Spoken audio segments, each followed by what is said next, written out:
here at the Power Hour with Jordan Maxwell. So glad to be. We're talking a little bit about his own personal religious beliefs, and he's been called many things. An atheist to whatever, Antichrist, I'm sure, who knows. But I've become friendly with him. I know that's not true, and I thought it was important to clarify his beliefs. Jordan, one of the things that fascinated about you, even before I really knew you personally, was your ability to dissect Scripture and your study of it and your respect for it. Why don't you speak to that a little bit? Because some people think you don't even believe in the Bible. Well, my problem is not with God, not with spirituality. I believe in a great spirit in the universe. I have that belief. That's part of what has been a very big part of my life. If I didn't care about God, or Scripture, why would I spend 50 years, 60 years examining it and studying it back and forth, talking to all the best minds on the earth that I could find, and doing the research? I did the research 60 years ago, before the advent of computers. And I was going to all the university libraries, I was going to all the seminary libraries, and so I was spending a lot of time and money in my life studying theology, studying the study of God. So you need to understand, I would not have done that if I didn't care about religion, if I didn't care about God. I am very highly aware of the fact that there is a spirit in every human life, and we are being guided by a spirit. There's something far, far greater out there in the universe than what we know. And there's no doubt in my mind that it has to do with our ideas about God. So I wanted to study the subject and understand it better, what the words mean, where our ideas have come from. I would like to know the truth. And today, if you go to a Christian church and no one knows you, they'll ask you if you're a believer. You say, yes, that means you are a Christian, you're a believer. I don't want to believe anything. I feel like I want to know the facts. I don't want to believe something, because when you believe something, it might be wrong, and you may wake up after you pass away. You may find out that what you believed in this side was not true at all. And then when you wake up on the other side, if that's what happens, when you die, you come face to face with the reality that there is a divine one in the heavens. There is a God. If that's true, then you're going to have to explain why it is that you bought into certain ideas and didn't check. You didn't check what it was you believed. You didn't research it. You don't know for sure. You were a believer. I don't want to be a believer. I want to know for a fact. Would it be fair to say that you feel certain from 60 years of intense, you're one of the leading, if not you are the leading researcher, at least publicly, that we know about, of this kind of stuff. From your research, do you feel satisfied? Do you feel like you know that there is this divine force throughout the universe of what many would call God, that is guiding it, that is shaping it, and that is interested in our lives? Would that be fair to say? Yes, absolutely. I am totally convinced that there is a presence in the universe that wise men have always sought, something called the presence of God.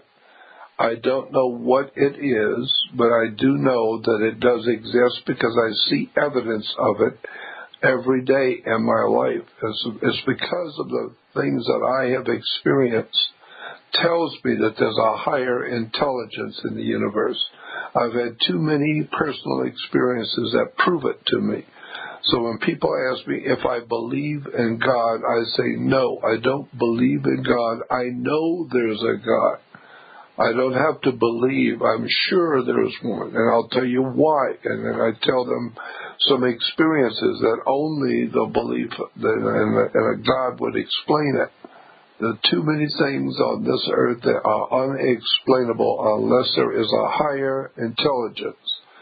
And we are part of something far, far bigger than we have even considered. I remember as a child, my dad built me a ant colony with 2 panes of glass and little panes of glass on each end, and then you fill it with dirt, and then you put the ants in there, and you can watch them as they dig into the earth and lay eggs and how they live and how they store their food, etc. So I used to sit for hours and watch the ants work. And it was fascinating to me realizing that the ants do not know that I'm seeing them. I can see them, what they're doing as they dig down into the earth. They think they're being clever, digging down into the earth to hide themselves and protect themselves, when in point of fact, I'm sitting here watching them. And so that's what I believe that God is doing. I think there is a divine intelligence which is watching us, and it has the ability to guide our lives. But I have discovered that how the Spirit divinely guides our lives is through technicalities, technical ways and technology that we don't even begin to understand. Some of us do. The people who are running this planet, they know there's a God. They know there's a higher power, and they bow to it. So I have the highest respect. Let's go into that religion a little deeper, because to me, I haven't been doing near the research that you have in your life, but there is certainly a clear difference between spirituality and religion. They're not always the same. I've been an observer of religions over the last, 30 years or so, and you've gone much further. What is your feeling about religion in terms of this? I've seen, like in the mid-'80s, I saw churches, religions, openly protest fairly aggressively about abortions. Now they don't do anything. In fact, they fund abortions. I have studied about the American Revolution and seen churches actually foment revolution, foment this push for man's search for freedom. Now it seems to me that churches are almost co-opting that energy and bringing it to naught, controlling it instead of liberating people. They're actually controlling people. You're the expert on the research. What's your feeling about religion? What role is religion playing today? I think religion is a part of the governmental system that has been developed over the thousands of years. If you go back into the ancient world, I do mean ancient, and we're talking about 5,000 to 7,000 years ago, the kings, those people who ran the world at that time, were known to be not only the head of state, but they were the connection to God. The pharaohs were viewed as the divine ones who are connected to God.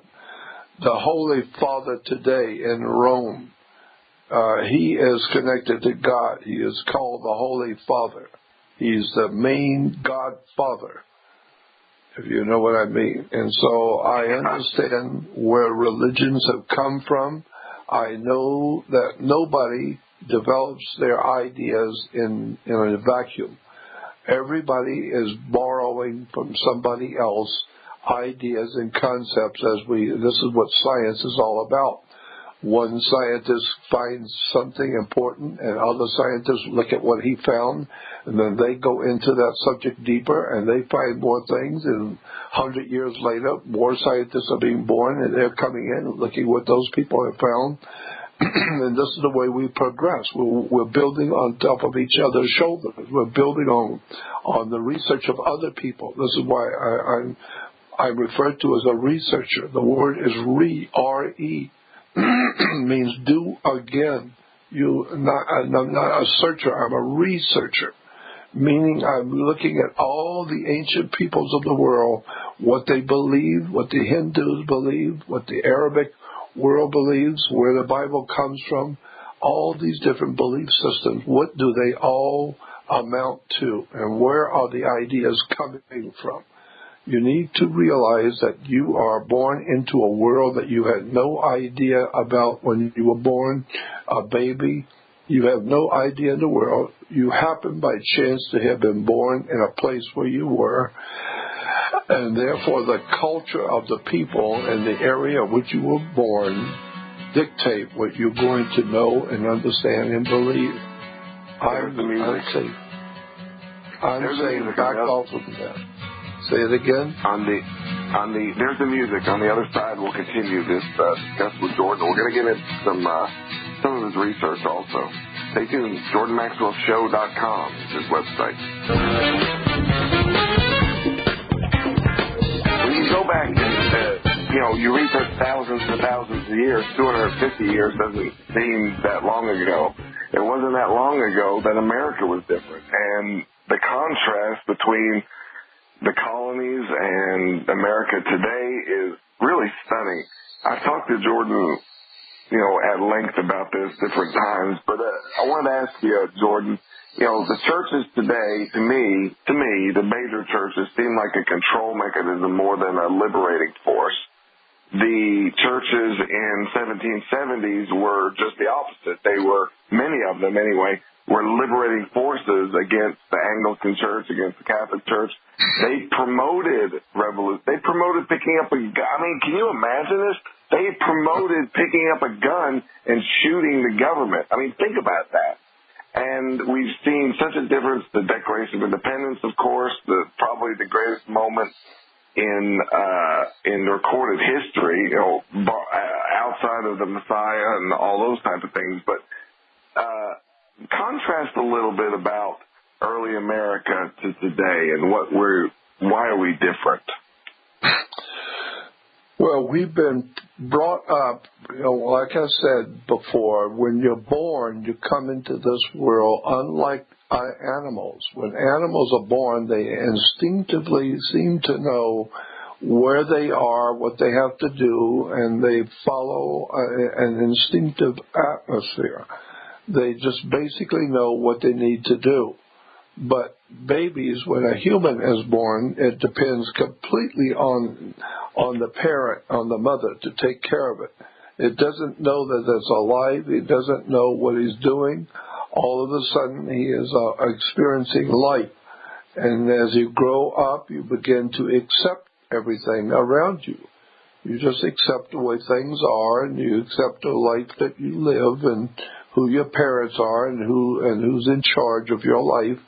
And you grow up accepting certain, concepts and ideas, but never realizing that those ideas you're accepting, that your parents have accepted, and are putting you under control with those same ideas and concepts. Those things were dreamt up by other people before your mother was born, before your grandmother was born.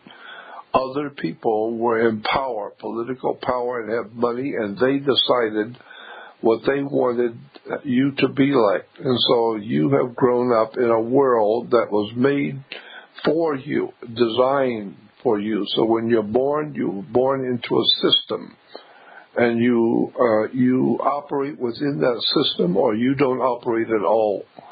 And they can discipline you. And so we accept the idea as children that there are laws and regulations, that certain people are in power, then the police have power over you, and the government is the government. And so we accept these things, never realizing, because you accept it every day, it becomes very, very normal. But the things that you're accepting are not normal. They have been brought to you and given to you by people who have died long ago. They set out the foundations for the government you live under, for the so-called laws that you live by. Somebody else wrote them. They were written by humans and put together by humans. Well, if that's the case, then we are following other people's ideas. And so the problem being is that we don't know where these ideas have come from. They were here and established a long time ago because of wars, because of violence, because of revolutions. And so we grow up accepting certain important factors of life, never realizing that that's not the way it was 1,000 years ago. That's not what people were like hundreds of years ago. It's what happened that before your mother was born, before your grandmother was born, there were revolutions and violent criminal revolutions. There were violence done to people, and therefore things were changed. There were great wars, and those wars caused different new laws and regulations that come into effect. All of this is not from God, it's from the machinations of men. Men have guided your world, so you need to do some homework and find out where the laws that you live by and the creeds that you believe, where did they come from? What is the basis for them? Show me the basis. Show me how what I believe is true, and prove it to me. Well, when you find out that other people don't know anything about the laws, they've just accepted them too. So when you ask them to explain to you why it is we have accepted certain ideas and certain ways of life, they don't know. They can't tell you.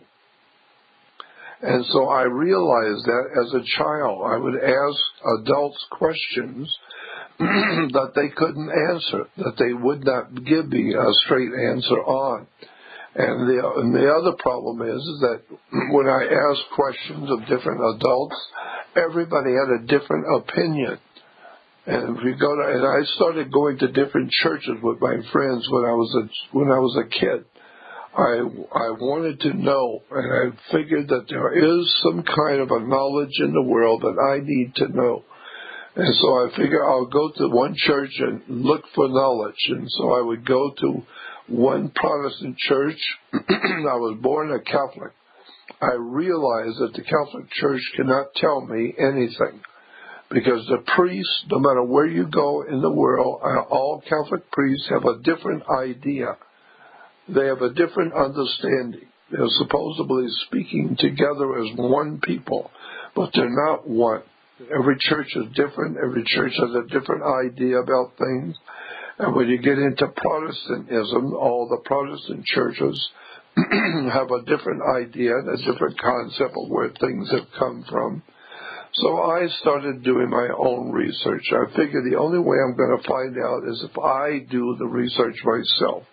I'm not going to seminary to be a particular minister. I'm going to a library to find out about religion. Where do they come from? Who came up with the ideas that I am supposed to live by?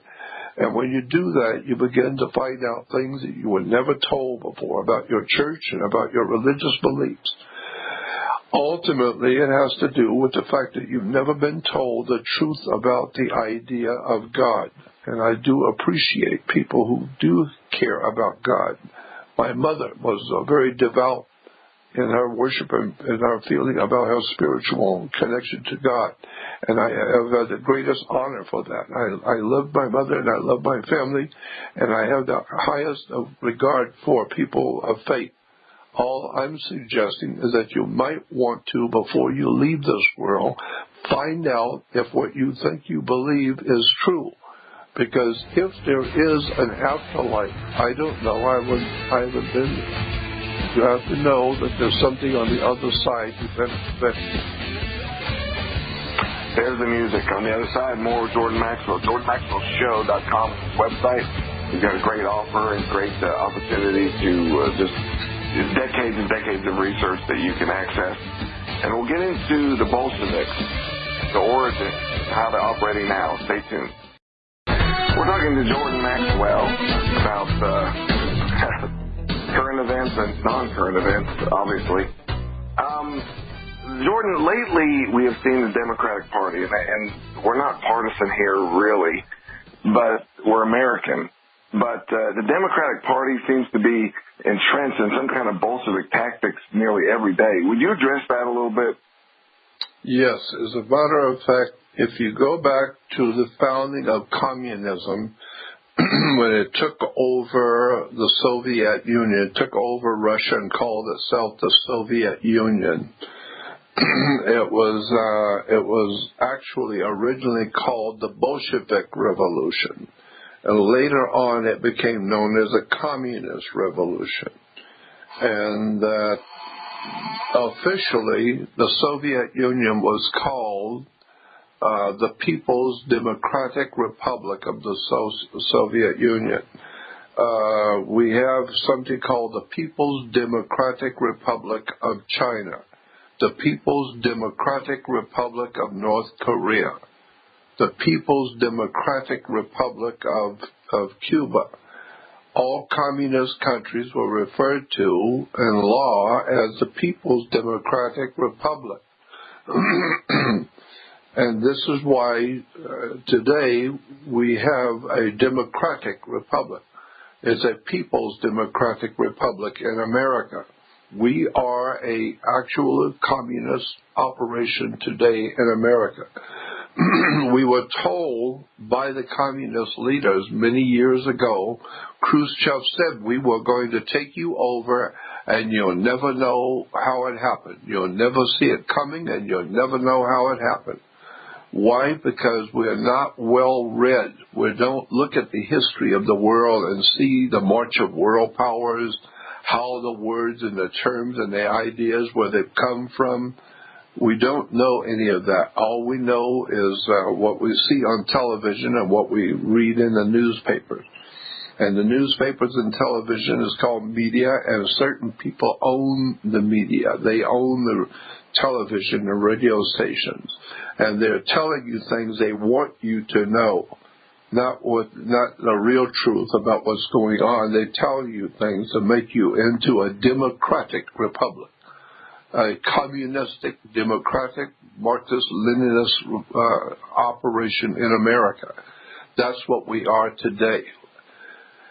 And there's a lot of people who are waking up to that fact and are deciding they don't want to be a Marxist-Leninist Soviet communist country. They're tired of that Soviet communism because people have come here from the Soviet Union. They wanted to get away from that kind of tyranny. And so that's what we have become today. And so we call ourselves a democracy. We pledge allegiance to the flag and to the democracy for which it stands. That's not what this original pledge said. It says we pledge our allegiance to the flag and to the republic for which it stands. There's a difference between a republic and a democracy. And that's why it's a ludicrous to have the word democratic republic. Because democracy means mob rule, the rule of a mob. So if you were in Los Angeles during 1968, when they were having all these horrible riots, they were burning cars and turning cars upside down and busting windows and businesses and burning buildings, we call that a demonstration. Demo coming from democracy. It's the people doing what they're doing. They are outlaws. They are criminals and criminal acts, and we call it a democracy. It's a true democracy is 50 people hanging one. Yes, a democracy. Democracy means a mob rule. And so if you get the mob in the street, it's a democracy. It's the people are speaking. There is no law. There is a democracy. It's when the people take to the streets to do what they want to do. They don't give a damn about your laws. And so that's what we are today. We're promoting democracy all over the world. Basically that means, because most people don't know that, when you hear that America represents democracy around the world, democracy is a term for Marxist-Leninist Soviet communism. And that's what we are promoting all around the world. America has become a Soviet communist operation. We call it a democracy. A democracy is a rule of the people.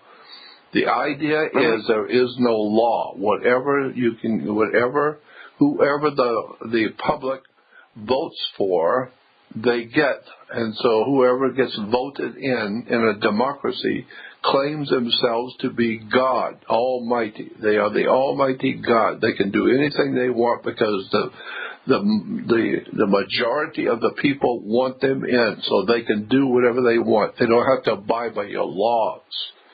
Normally, America was a republic. Say it again. Well, this is one of the pushes that we've seen from media, entertainment industry. It's like vote. You know, your power is in your vote.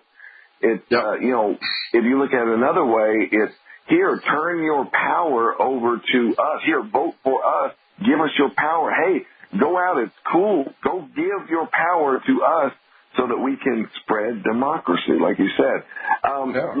Let me ask it in this context. And this, I get back to the Declaration of Independence all the time. It is the most important moment in millennial history to me. I mean, you can comment any way you want to, but when the Declaration was written, Thomas Jefferson, among others, finally approved, edited, whatever.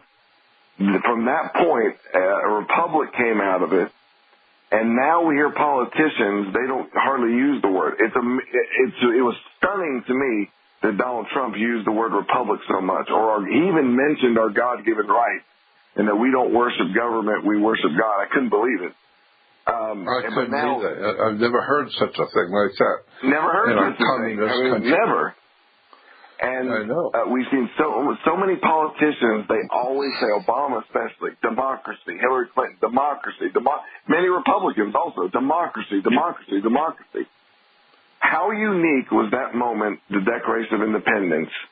And please explain to me what is going on with these politicians now saying democracy. Are they now in on it in the Democratic Party? It seems like they're full. I mean, I don't want to be partisan, but it sounds like they're full-on communists. So, that was a convoluted question. But start with the Declaration of Independence and work forward. Yeah, well, in point of fact, the Democratic Party is a communist party. It is Marxist-Leninist Soviet communism in America. It's called the Democratic Party. That's what it is, and that's why you have communist countries are called the Democratic People's Government, a Democratic People's Republic. Democrat is communism, Marxist-Leninist Soviet communism. That's what we are today. We have been sold out by our politicians who have gone out of their way to sell our country out, to sell our people out to a Marxist-Leninist Soviet system. And communism, as I said, are 40 people hanging one. There is no law. The judge hasn't done anything. There is no law where the courts intervene to protect the rights of an individual, where he has a right to be heard and a right to confront his accusers, etc. No. If we just decide that we don't like somebody and everybody in town believes he's guilty of doing something, then we just all decide we want him dead. And we go out and find him and hang him from a tree. That's the law, because we are a democracy. We are, the government is a government of the people. We decide what is the law and what isn't the law, because it's a democracy. Democracy is mob rule. Is that kind of what we're seeing with, Google? Google owns YouTube, but that's basically what we're seeing electronically, is that these fascist organizations, Google being the foremost, is deciding who is acceptable, who is not, and they're digitally killing them left and right and wiping out the whole media landscape to shape it however they want. Yes, no doubt about it. And this is exactly what's going on. We are living in a democracy, and democracy is a mob rule. And so, if you can get the mob, if you've got the ears and the eyes of the people, if you've got them listening to your shows, your television shows, and your entertainment, your news programs, if you can get the mob to vote a particular way, then the people have spoken. They have voted because of the way you have promoted it. The people voted. Now, let me explain to you something that's happening. When you go to the polls. We call it going to the election polls. To taking a poll means that you are looking for a consensus of the people. Let me show you how this works. It's never been explained, I don't think, ever been explained to people. When you go to the voting polls, you're not voting for a president. You're not voting for the particular office. What you're doing is you're taking a poll. A poll means you have Gallup, a company called the Gallup poll. They are taking a consensus. It's called a poll. They want to know, who do you like best? So the government or the governmental communist system is saying to the American people, who do you like best? Who do you trust more? This guy here, or this guy over here, or this one, or this man here, or this woman here. Here are the 5 people that we are going to put out for you to vote on. All 5 of them work for us. But we want to know, which one do you like best? Because if you get the person that you like best, or that most people like best, the people will be happy that they got in who they wanted to get, who they wanted. So therefore, people will be happy because they voted for the one that they liked, and that's what we want to know. We want to know, which person do you like best? So you go to the poll to vote on the person that you like best. And that's the one that the election will elect. That's the way it works, is that they'll elect the person that you like best. Why? Because they all work for the same corporation. They all work for the same company. They all are controlled by the same people. The people who control our country just want to know which one of our thugs and our criminals that we have put into power, which one of them do you like, America? Which one do you prefer to have over you? Why? Because it makes it easier to control you. And so this is why today... That's a powerful word. Hold that thought, Jordan. There's a commercial. We'll be back after this short break with more Jordan Maxwell, JordanMaxwellShow.com. I'm sure a lot of people at home listening, Jordan, you're rambling on. You've lost it. You've lost me this time. What are you talking about? We don't live in a communist country. I can go to Walmart and I can buy toilet paper and nobody beats me over the head and throws me in the gulag and stuff. Well, we're free in America. What are you talking about? America used to be called the land of the free and the home of the brave. We're not brave anymore, all free. We're just 14th Amendment citizens. We're just a U.S. citizen. We're not Americans. Americans have freedom. We don't have freedom. We have to ask permission. That's because our government was overthrown back in the 1860s. In 1848, communism was dreamt up in England and financed out of America. International banking cartels in America financed the communist revolution. People don't know that communism in Russia was financed by the Federal Reserve System, by the international banking systems of the world, fed money to Russia for the Soviet Union, for the communists to take over the government of the Soviet Union. And they gave us communism.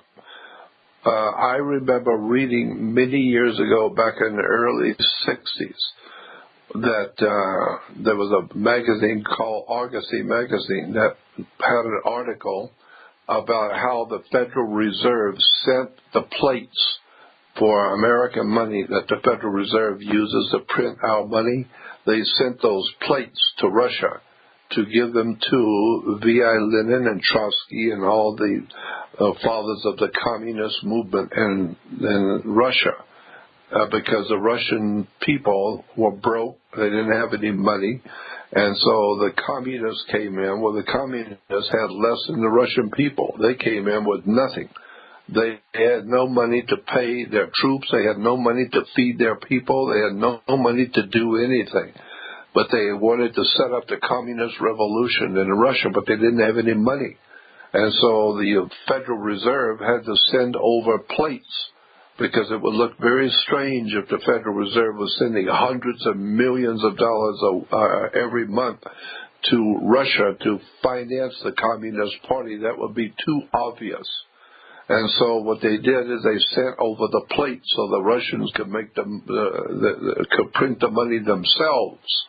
And this way the communists in the Soviet Union could print the money themselves. Whatever money they need, just roll off and print it. And so that shows that the banking cartels in America wanted world communism. They wanted a world communist because they wanted a world totalitarian fascist world government. And that's what communism is. It symbolizes the collectivization, the collecting of peoples all together under one roof, and there's one government and one religion and one way to think, and when everybody's thinking the same thing, nobody's thinking at all, and we will ultimately own your country and your people. We'll own you. And that's what has happened to America. That's why when I hear Trump talking about we're a nation under God, I know the communists in America, the Democrats, are so angry at hearing that we are people under God. They want him dead. They have come out publicly and said that. The Democratic Party and the Democrats in this country have openly said that we call them liberals. They're not liberals. They're communists. Marxist communists, not liberals. And they have said, that the president should be assassinated. They've come out and publicly said he should be killed. Why? Because they have been working tirelessly. They have been working around the clock trying to overthrow the United States Republic and to overthrow our great republic. Why? Because they're not going to be able to communize the whole world as long as the most powerful family on the block says no. And the United States decides pretty much whatever everybody else is going to live by. And so the U.S. says no to communism. That means the whole world is going to have to back up and do it the way, and the U.S. has always been a very powerful force around the world. And so if you don't get America to be a communist country, then you're never going to be able to communize the whole world. So they concentrated on America and set up what we call the United Nations, uniting all the peoples of the nations together under one government, one place. And therefore the international banking cartels like the big banks of New York and Chicago all finance the UN. We'll talk about the Federal Reserve. I'm going to ask you about Section 4 of the 14th Amendment about the Federal Reserve, and we'll continue with that. What you just said in the last 2 minutes was extremely profound, Jordan. And we'll get to this on the other side. Stay tuned, ladies and gentlemen, to PowerHour.com. I'd like to remind you about our new frequency, 9.980 is live. Right now, you might be listening to it live. Check it out. You have shortwave, 9.980, 4 to 5 Central every day that we're on. It should be live. Check that out. Let us know how you like it, if it's working for you, what have you. Very important.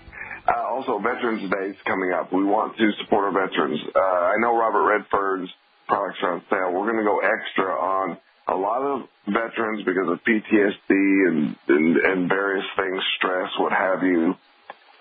They buy a lot of the lithium orthate, the lithium balance. We have that even on extra set. I think it's almost 20% off for veterans. If you're a veteran or your family member of veterans, call the Power Mall and please take advantage of that, the lithium balance on sale, and in any of the other Robert Redford products. Or whatever. Look, if you're a veteran, whatever you need, just tell Jay, since I told you to give him a little extra discount for Veterans Day. Thank you for what you've sacrificed. I'm sorry for maybe what you've suffered and what have you. Bart Billings is going to be on, I think, is it tomorrow? Later on this week to discuss some of healing some of those scars. So we feel for you, and we are with you as much as we can be. So please take advantage of that. And all the clay products, the mask, the clay powder, Perrier, 10% off. It's a must-have. 10% off, like I said, all good health naturally. The curcumin, the digest enzymes, alpha-lipoic R. Sherry Rogers recommends the Krill Miracle, the vitamin E full spectrum, also also recommended by Sherry, is at the Power Mall. Her detox product, phosphatidylcholine, we now have, and so check that out. And please sign up for our newsletter. It's going to be a way to communicate. If there is censorship or some block off or whatever, take advantage of the newsletter. It's a way for us to connect to you. So you can sign that up on our website. There's a page for it, or at the very bottom, there's a red tag. We send you the news and the specials and what have you. And also let us know how we can make it better for you. We want that to be a real powerful tool, because who knows what the future is going to be. Please don't unsign up for it. Please sign up for it. Keep it, because it's a way for us to connect with you. We don't know what the future is. Who knows in this kind of atmosphere? So all those at thepowermall.com, thepowermall.com, your purchases, your donations, your prayers, your energy, who you are. This is your show. When we're censored, when we're spit upon, they're spitting upon you and censoring you. This is your show. We don't get the George Soros check. Jordan Maxwell doesn't get the George Soros check. He fights George Soros. He doesn't get the check from him. So thepowermall.com, 877-817-9829, 877-817-9829, you can call. And also JordanMaxwellShow.com, his website. You can sign up for his research center. You can also, there's two quick, very inexpensive videos about current events or what have you that you can look right on the website. But his research library is what I am fascinated with. You can access any of his research that he's furiously putting up as fast as he can. It's like his life's work, his mission, he wants up there. Jordan, tell everybody, it's a one-time fee. How much is it so they can join your research society? Well, it's only a $30 donation, one-time donation of $30, only one time for a lifetime subscription. And the only reason I'm doing that is because I've been putting my work out into the world for free. And I just can't live by giving all my work away for free. Nobody works for free. And so I have to pay to keep my website going. I have to pay to keep my webmaster alive so he can do the work for me, because I'm too old. I don't know anything about websites. So I just produce the material and he puts it up on the web for me. But it costs money to do all of that, to have a website where people can download videos and do, and put up all the hundreds of pictures and documents and materials and audio materials that I have on my research website. All of that costs money. So I just hopefully have enough people join each week or each month so I can pay my bills and pay to keep the website going. And it's called the JordanMaxwellShow.com is my website. I emphasize the word show. Yes, make sure you put in show, ladies and gentlemen. That's a whole other thing about how his site was maybe possibly stolen or what have you. I don't want to get into that drama. But JordanMaxwellShow.com, not JordanMaxwell.com. Very important. So check that out as website. Please join his society or donate to him also. And he's certainly a worthy proponent for your freedom, for your information. Jordan, piggybacking on what you said about the Federal Reserve, Section 4 of the 14th Amendment, the 14th Amendment, we talked about this last week, and there's a section where you can look on the website, it'll put it up on YouTube, about the 14th Amendment, about jurisdiction. In Section 1, they turned everything from rights into privileges under this new jurisdiction. You give them the birth certificate, you register under this jurisdiction. Well, Section 4 says something about the Federal Reserve.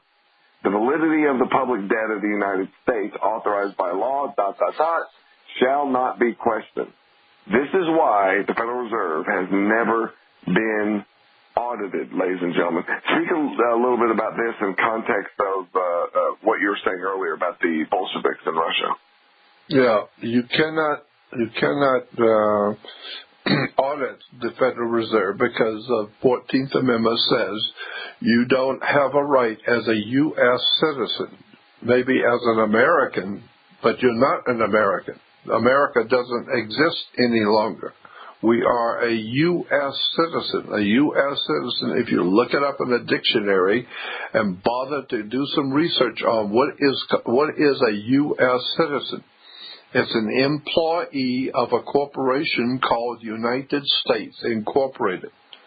So the United States of America no longer exists. Today we are U.S. citizens, which means we are an employee of a foreign corporation. The U.S. corporation is what we call Washington, D.C. That little section in our country called Washington, D.C. is called the U.S. corporation. And so the U.S. corporation, it owns certain islands around the world. It owns certain places. It has investments in certain islands of the world. And so those islands like American Samoa and Philippines and some of the islands in the Caribbean. Puerto Rico, yeah. Puerto Rico, absolutely. Is owned by the corporation called United States. Washington, D.C. owns them. So you take all the little islands that the corporation called Washington, D.C. owns and put it together with Washington, D.C., and that's called the U.S. corporation. But the U.S. corporation does not own the states. It doesn't own Alabama. It doesn't own Michigan. It doesn't own California.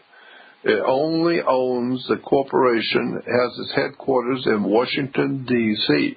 They own Washington, D.C. Therefore, if you live in Washington, D.C., they own you. And if you live on any of those islands that the corporation owns, they own you, in Puerto Rico and Philippines, etc. And so it's a very interesting the way they chopped up this whole arrangement called the United States of America after the Civil War. After the Civil War, we were not considered to be the United States of America. Why? Because we were anything but united. We just had a civil war, and we weren't united. So we're not United States. But everybody is still here. The people who were left after the war was over, they're still here, so you got to do something with them. So it was decided that they would form, the politicians in Washington would form a privately owned corporation. It's called a municipal corporation. It's a company.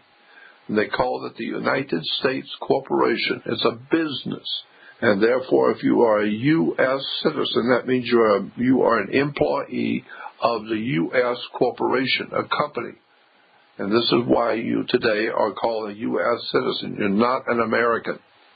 Americans had rights and freedoms.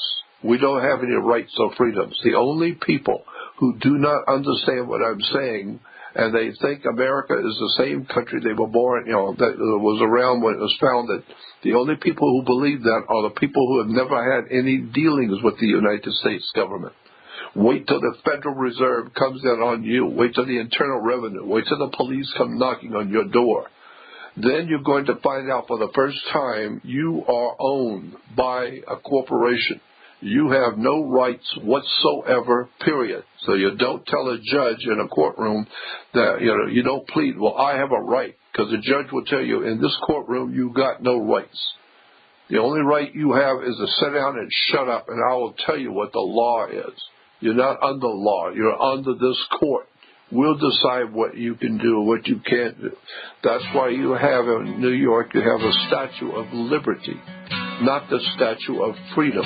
Liberty is what a sailor gets off the boat. If you leave the boat, you got liberty. The Statue of Liberty is not the Statue of Freedom. Well, stay tuned. There's the music on the other side. Let's get into some solutions. It's pretty heavy what you just said, Jordan. Let's talk about solutions. ThePowerHour.com. Stay tuned, ladies and gentlemen. Daniel Webster said, lightning doesn't strike twice. Miracles do not cluster. And if the American people ever let the Constitution go, there will be chaos throughout the world. And that's kind of what Jordan's echoing here today, and the starkness of this, and the magnificence and the starkness at the same time of the American experiment is where we are right now. And we stand at the precipice of history. We stand at the precipice of everything that's important to you. That's what I feel. I don't want to speak for Jordan. He can speak for himself. But I believe the Declaration of Independence is on life support. It'll live as long as we let it live. If we let it go, then it won't live anymore. It's that simple. Jordan, where are we in terms of what I just said? What are some solutions for America right now? Well, the only solution I see is you need to solve the biggest problem on the earth today.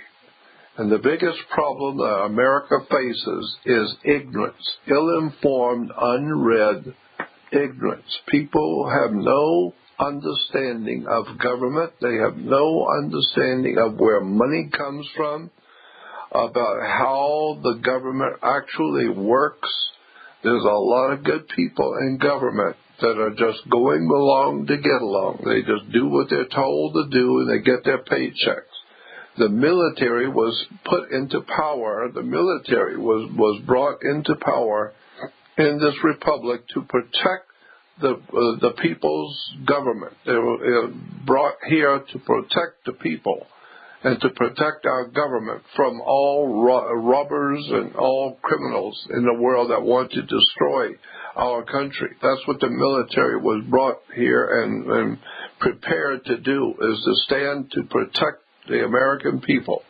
Well, today the military knows, and they know it because I've talked to them, they know they're not protecting the American people.